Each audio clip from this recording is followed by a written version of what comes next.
Hello and welcome to the second season of Let's Talk About Mental Health.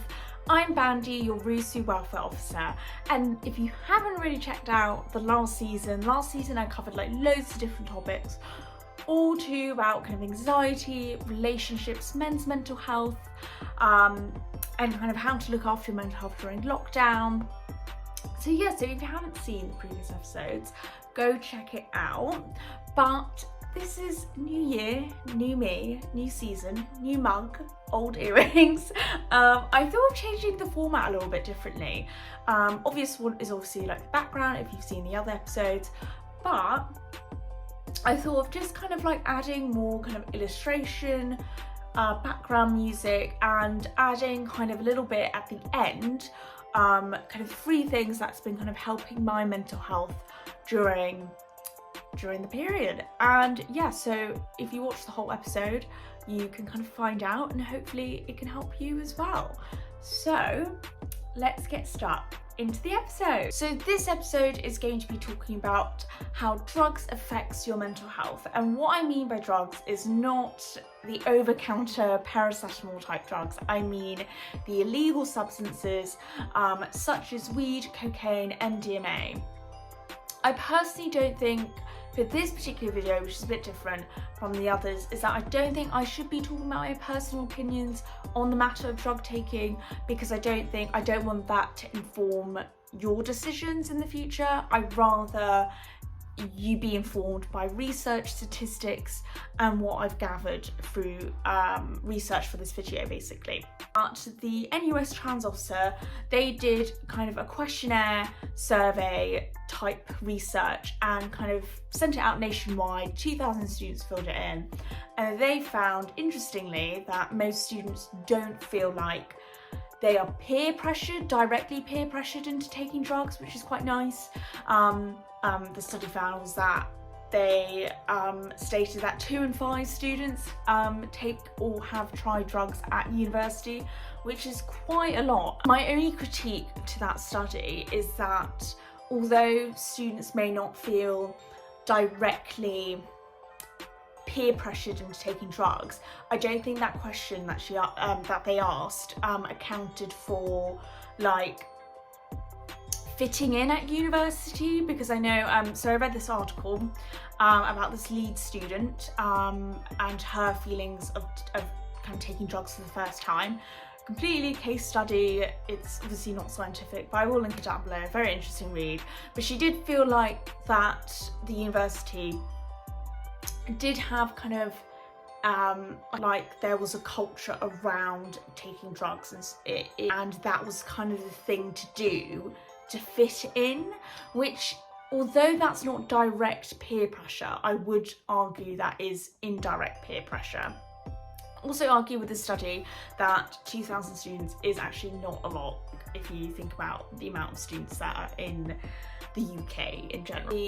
The research that I was focusing on was kind of people who regularly just smoke weed, illegal weed in the UK.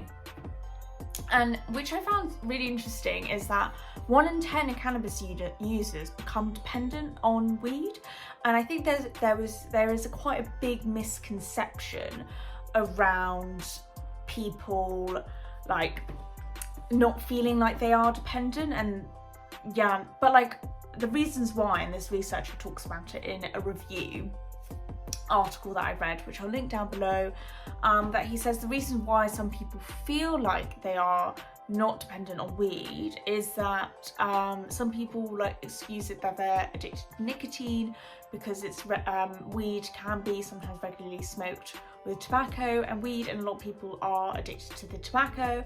A lot of people feel quite in control of the amount they smoke, but that is because, and this research argues, that THC levels last a lot longer, so you have that buzz feeling from smoking weed for longer, so you feel like you have more control over it, but you don't.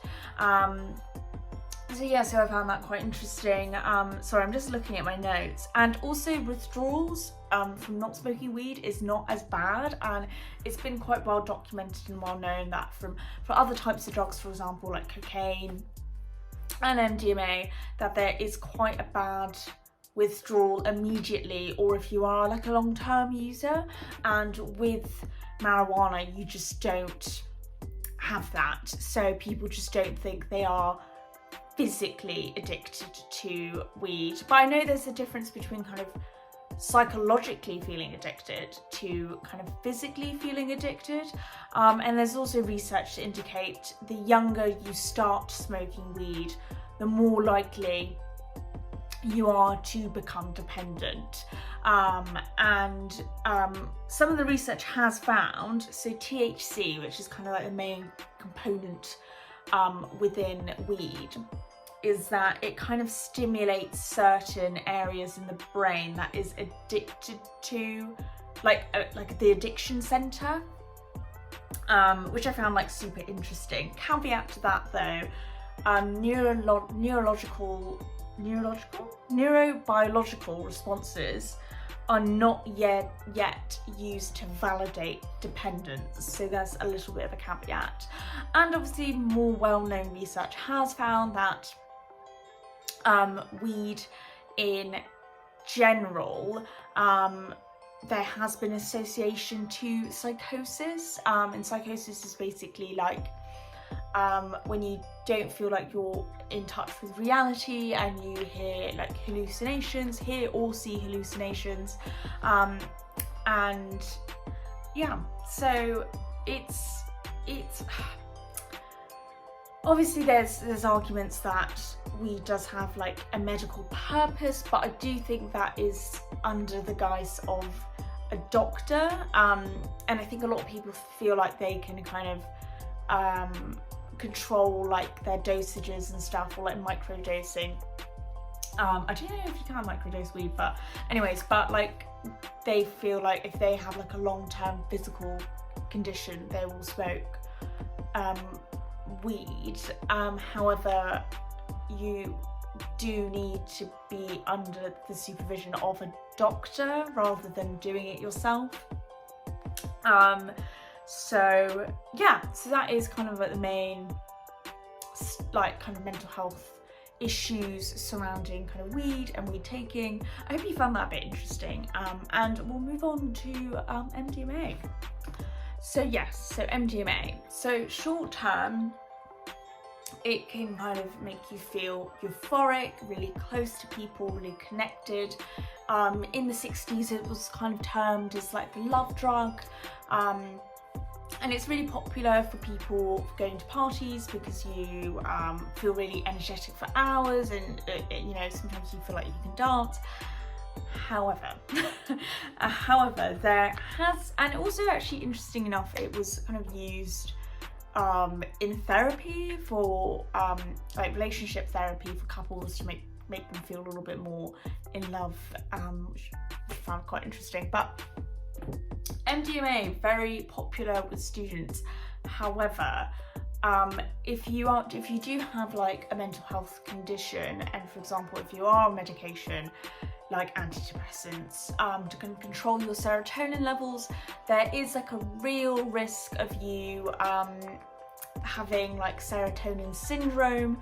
So that is when your body has too much serotonin in your brain, and it can cause like confusion, dizziness, and it could even lead to coma and death. Also with MDMA, there is a real risk of dehydration or drinking too much water. So yeah, and also there's been like kind of links to studies of showing like memory issues and permanent like personality changes. But you know, big caveat to that, it's really difficult in any research to kind of say this has caused this. You know, and you probably know, you're doing a degree, but a lot of research says it's associated with severe like memory issues in the past, but equally very difficult to cause. But I mean, I guess this kind of leads to like another conversation of, you know, does illegal drugs cause severe mental health issues long term, or does kind of people with mental health issues are more attracted and drawn to drugs? It's just kind of like the whole chicken and egg like debate. It's like really hard to like pull apart and like prove. And you know, there has been research with like researchers giving like animals lots and lots of MDMA and seeing like the effects of that, but like obviously they're not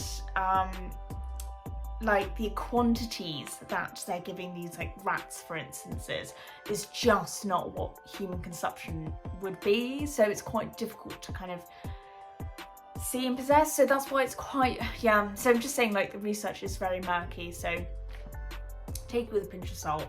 But if you know, are potentially planning to take drugs, is that you don't know what is in these substances at all. So there is just a risk of not knowing what you're taking, and it's been known to like a lot of drug dealers to cut certain things with for example, like sometimes it's just harmless stuff as like bicarbonate soda, they cut it with Coke. However, sometimes it can be quite harmful, like some people put rat poisoning in it and stuff like that. So you just do have to be super careful. And yes, cocaine is just highly addictive. However, you know, I'm not saying like all drugs are really bad and you shouldn't, you know, never take anything, blah blah blah. Personally, up to you, personal choice. However, there is obviously, if you're caught with drugs at university and at the RUSU venue, there are implications to that. We do have, for instance, in RUSU, a zero tolerance policy, and you will be put into, there is a disciplinary process. Obviously, if you are doing a degree, for example, with like professional accreditation, like teaching or pharmacy, if you are caught with drugs, it is so much more serious.